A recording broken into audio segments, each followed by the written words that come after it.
I'm dropping the hammer. No, you're not. Oh, yeah, I am.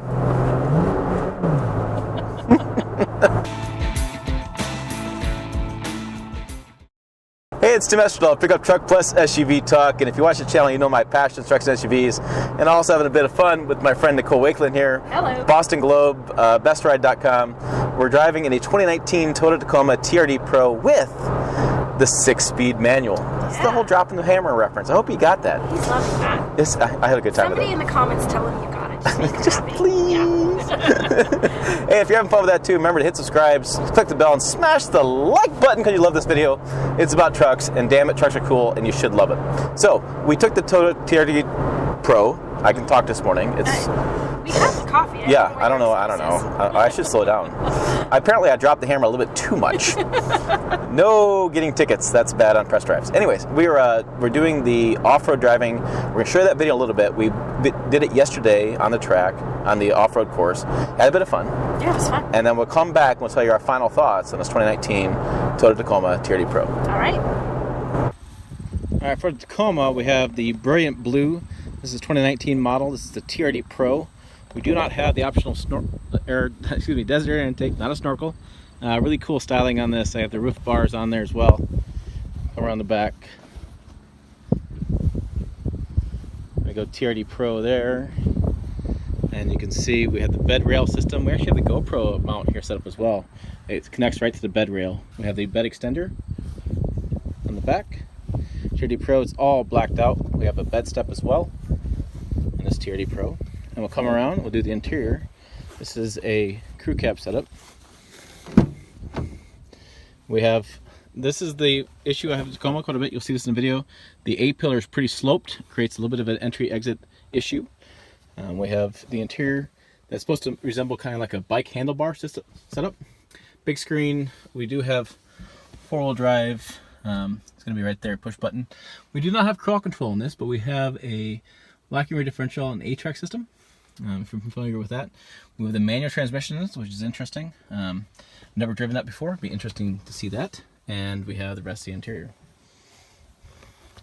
We have the TRD PRO stitching on the seat too.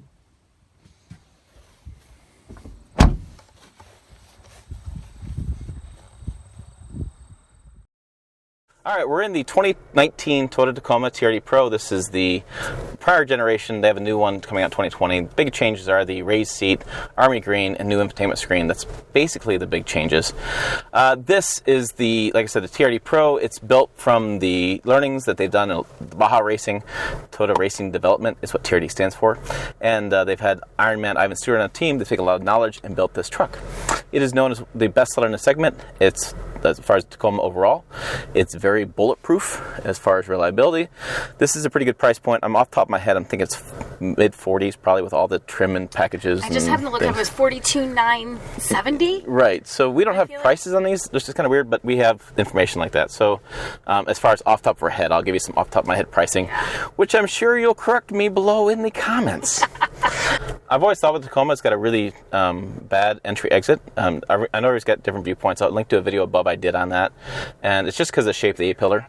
So once you get beyond that, whether you fit in the vehicle or not, that's the biggest I think obstacle for a lot of people. Beyond that, the complaints I've heard with the Tacoma is the 3.5 liter is kind of a dog. It's not great on open highways. It doesn't get off the line very fast, and this isn't the most fuel efficient vehicle either. So it's a little bit of a concern area there. I'm sure Toyota's going to address. And as we go down this hill, Just because you can't see, the root rocks are a little loose on this right side, so as you hit this, they're going to pop a little. Just. Oh yeah. And Nicole Wakeland here from Boston Globe, she's helping out with the making sure we don't lose anything else. I did break a step on this, which we're down one step. Yeah, I'm Hold on, unfortunate. It's kind of sharp on the right. Let him slide down that a little. Yeah, just like that. So quickly, in the top of my head, as we're going down this hill,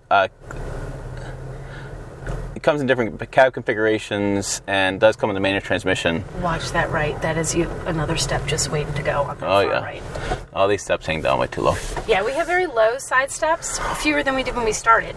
Right. So. Jesus Christ. I was all the way over too. You couldn't have gotten any further over than that, man. Did I lose a step? No, hey. Oh, I saved the step. We have all the parts. is. Okay. So yeah, when you're putting your vehicle together, steps are cool, Side steps but are not great for off-roading. yeah, not great for off-roading. So when you build your vehicle, make sure you check that. Oh, there's that rock there. I'm going to go right over that rock. Okay. We have aired down the tires to 20 psi. That mirror in. Let's keep that mirror. Let's keep the mirror. Let's bring that in and keep it.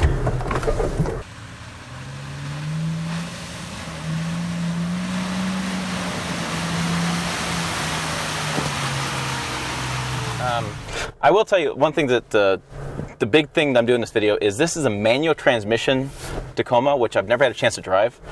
It's a 6-speed with a reverse top left and comes around 6 speeds. I will tell you in 4 low while I'm doing this off-roading, first gear is ridiculously low as far as crawl ratio in this vehicle and as far as so you can almost coast in first gear and just hold the brake and kind of just manage the gas. And it's almost like cruise control off-road. I think what's interesting is everybody talks about they want to do a manual transmission off-roading. I will tell you, Easy, no, you do not want to do that. Right there, so still stick to your left. Now you got it. Clear. Manual transmissions off-roading are terrible. This is not, yeah. This is a challenge. Talking on camera. Distracted, fair listeners. It's because I got rocks, I got steps, I got manual transmission. I tell you, it's hard to get in first gear. Yeah. It's got such a long throw. It throws itself out there. Whew. Yeah. So that's my viewpoint on manual transmissions. Sorry, and I keep putting the window down on you because no, we're doing window up, window down. Trying to see out there. This is a very adventurous driving situation. All right, so you can see we had a good time driving it off-road, and we drive it on-road. I would say that on-road, it's got a good driving feel. It's comfortable. It's comfortable, yeah. Yeah, like I said in the video, entry-exit's always an issue. I don't feel like there's a need for a 6-speed personally. You're only saving about 500 RPMs. It seems like it's 70 miles an hour. I felt myself just kind of putting it in 6 because that's next. Right. Because I needed to actually do it. So Nicole drove 2 hours yesterday from the airport, or the day before. Right. And I'm driving 2 hours this morning. So we're both getting the same kind of driving experience. And what's interesting about the manual, though, is it's also a little hard to drive. And don't give me these comments about not driving stick. I own a stick. I drive my 62 all the time. She's driven stick quite a bit. It's not that. It's just it's not a very comfortable stick to use.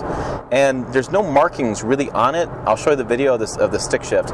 And we were in a parking garage having some fun because A, we didn't know the stick, and B, it was so dark we couldn't know what the setup was. I sat down and I didn't look at the pedals. I mean, if I looked and seen 3 pedals, I didn't know right away. But I sat down, I'm like, what? How? I'm like, wait a minute, this is a manual? And I could not read to see that there was no gear, regular drive reverse. I'm like, those are numbers on there. This is a manual. So. Yeah, and we've had a lot of problem in putting it in gear. There's a long throw in the clutch to get it engaged. First gear is kind of tough. Reverse, a little hard to get into. Once you're through that, I mean, it's fine. It works fine. I did a spirited on-ramp driving portion of the program that remained not on film, and it held the gear really well in third gear. Was really getting with speed pretty well. And so one other feature that was talked about at dinner last night that's interesting is there's a button over here, which if I remember, I'll show it on screen. It shows the clutch start cancel, which means you can press that button and just turn it over. You don't have to put the clutch in. Which is kind of cool. Yeah, kind of cool. Yeah, it's kind of a thing. If you want to turn in a truck, just let idle. If you just want to get started without having to put the foot all the way through into the floor. Yeah. And it is like that first thing, getting it started when you're first. You feel like when I sat down, you really do feel like you have to scooch your seat really far forward to be able to hit that. So it's almost like you're so far forward. Yeah. Like the steering wheel is here. You're like, wait, I can't. So it's very long to get it. Like my toes were hitting it in order for me to feel like I was at the right spot with the wheel. Yeah, it's an interesting drive. I don't know that I would buy this truck in a stick. I mean, I definitely want to do it off-roading. I know people are going to comment like crazy, like we don't know how to drive off-road, things like that. But with today's downhill assist control, 8-track systems, crawl controls, you don't have that same need to hold it in first gear. You can do that with automatic. Right. So you don't need a manual transmission to do that. And it's trickier to do it yourself than it is to just let an automatic transmission vehicle do it for you with those equipped with those features. So and I guess, as much as it's easier to do an automatic, there is something to be said, like it's kind of fun to just drive a manual, right? At certain cars, you enjoy it. If you really like that, you just really love a manual transmission, you can totally learn how to off-road in this, but there's a learning curve. Much like you had to learn how to drive a manual and it was harder than driving an automatic, you kind of have to do the same thing again when you take this off-road. You might be really comfortable off-roading. If you haven't done it in a manual, there's a learning curve. Yeah, I definitely think there's something there, and it's been interesting. I've driven a lot of Tacomas, as Nicole has, and it's the first time I've driven a manual Tacoma, and I got to tell you, I'm pretty disappointed in the transmission overall, and it would not be for me. I find it, once you get up to speed, like, it's okay, it's fine. But if you're in heavy traffic, like I happen to hit rush hour traffic coming out, and in heavy traffic, at times you're kind of like, you're searching for gears. Super smooth. You're searching a little bit. I'm not convinced though that it's a bad thing, because sometimes you just get used. In a manual transmission, everyone is so very different. Even in the same, you could go in 5 different Tacomas, and they're all going to feel a little bit different. So I wonder if you just had time with it. This is your truck. It's not just the truck we're driving today. Sure. Would it get like, okay, I got this now. More familiarity. You sure, just get absolutely. familiar enough that it's not an issue anymore. Yeah. All right. Well, I think that's our thoughts. Yeah, That covered it. Hey, for more Pickup Truck Plus SUV news, make sure you find us on pickuptrucktalk.com. Also, 3 words work again, Pickup Truck Talk on Facebook, Twitter, and Instagram. I post a lot of funny memes on Instagram and Twitter and Facebook, and you want to check those out, trust me, because they're hilarious. All right, so thanks for watching. For both of us, we'll see you down the road.